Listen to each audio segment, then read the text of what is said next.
bicara sepak bola, itu satunya Eropa, satunya Amerika Selatan, Amerika Latin. Dan semua juara Piala Dunia ya dari dua kutub itu.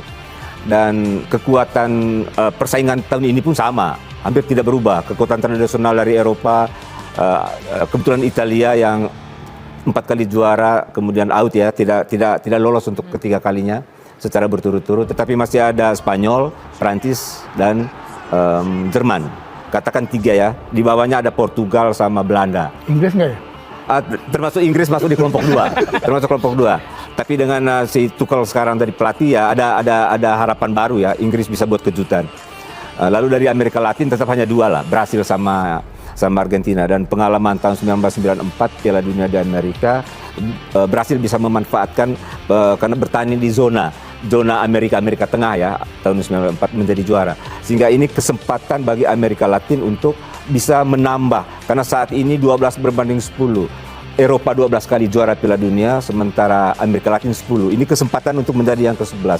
Tetapi pertanyaan tadi menarik. Ada satu tim yang menurut saya berpotensi besar membuat kejutan, Jepang. Kalau kita lihat dalam 1 tahun terakhir, dia mengalahkan tim-tim besar. Jerman, Inggris, memang dalam masa uji coba. Tetapi untuk tim sebesar itu, uji coba tidak bisa dianggap sebagai sesuatu yang biasa. Itu menunjukkan bahwa dia sudah kelasnya kelas dunia. Kroasia dia kalahkan, semacam itu ya. Lalu di luar itu tadi yang saya bilang, bisa tuan rumah Meksiko, punya potensi untuk terus melaju. Kemudian dari Afrika mungkin tetap Maroko yang bisa berpotensi kejutan. Dan dari Eropa, ya saya kira Inggris ya. Bung Enzo punya tim favorit ya. Inggris tapi pakai baju Argentina ya. Ini karena ukurannya lagi pas. Oh pas ya, oke. Ya intinya punya pilihan masing-masing gitu ya. Kemungkinan selalu terbuka ya, namanya di sepak bola karena ini bukan ilmu eksak ya, ilmu matematika. Cuman sepanjang sejarah Piala Dunia, sehebat apapun dari benua lain, tetap saja Amerika Latin dan Eropa.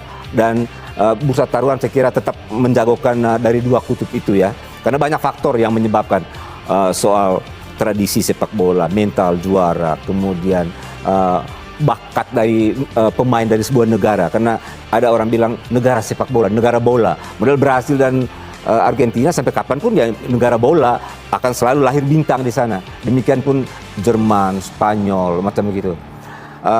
Peluang dari benua negara lain ada selalu, tetapi saya masih tetap yakin bahwa dari 2 kutub itu paling mentok model kejutan 2022 Maroko mentok di semifinal.